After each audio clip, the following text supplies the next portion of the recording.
Yeah, back once again. Trey just finished watching this Lakers Nuggets game. I'll say this: the Nuggets look just better than the Lakers the whole game. Even though the Lakers came back from a 20-point deficit, I don't believe in deficits anymore in the NBA because the way the game is played is so much faster, so many more 3-point shots, 20-point, 10-point leads. They mean nothing at all.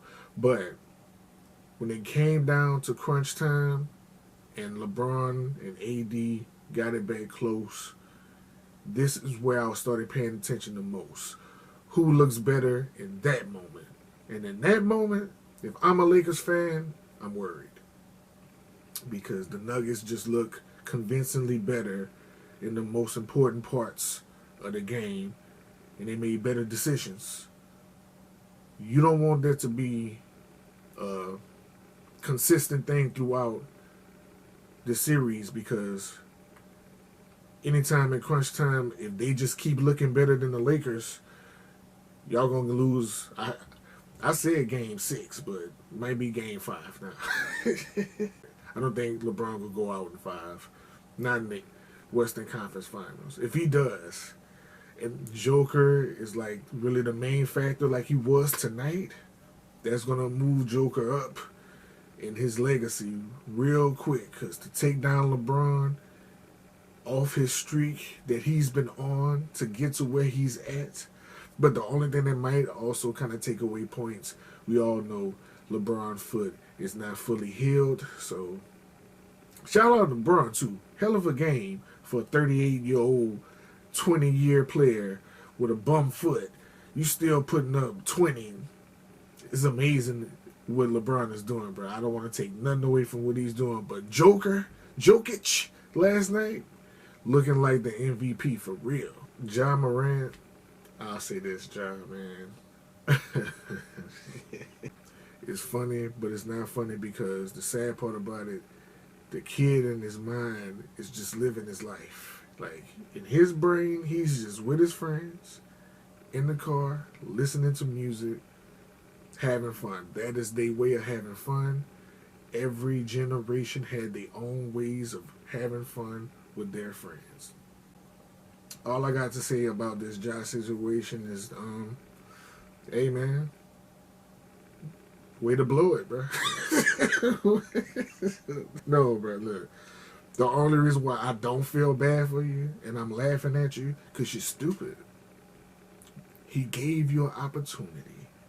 They only let you sit out 8 games. You got to come back in the playoffs and play. Show up, show out, had the opportunity to continue to play in the playoffs the first time.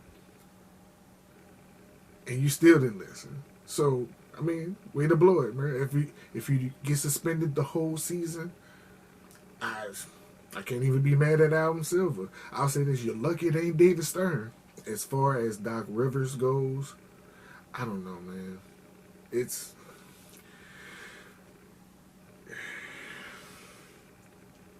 partially his fault because as a coach, you got to be able to control the mind of your players. All those coaches that got the rings, they know how to induce and how to entice their players, whether it's negatively or positively. They know how to control them. As much as I want to blame Harden and Embiid because they did not show up. Harden had, 8, 9 points. Embiid had, 13, 14 points. So, yes, 56, no, I'm going to go a little bit higher. 85% of the blame is on Harden and Embiid because to go out, Harden mostly, because we know Embiid is hurt too. We know Embiid been hurt. He's gonna always be hurt. That's just the story of his career. But they brought James Harden in to help him out and get him over the hump because they know Embiid is injury prone. He's a big man to play all those games. He needs some help. The help that they brought in, James Harden, I don't know why they thought Who is these general managers, yo? Have y'all seen James Harden record? But then again, y'all do have Doc Rivers also, whose record in Game 7 and closeout games, he's 0-10. He's 0-10 right now. Back to back to back to back. The past 10 years, he's been losing. Harden also, the past 10 years, been losing in closeout games. And these are the two people that you bring in your franchise to get you over the hump. But you know how this business is. You need results. And you just so happen to run into James Harden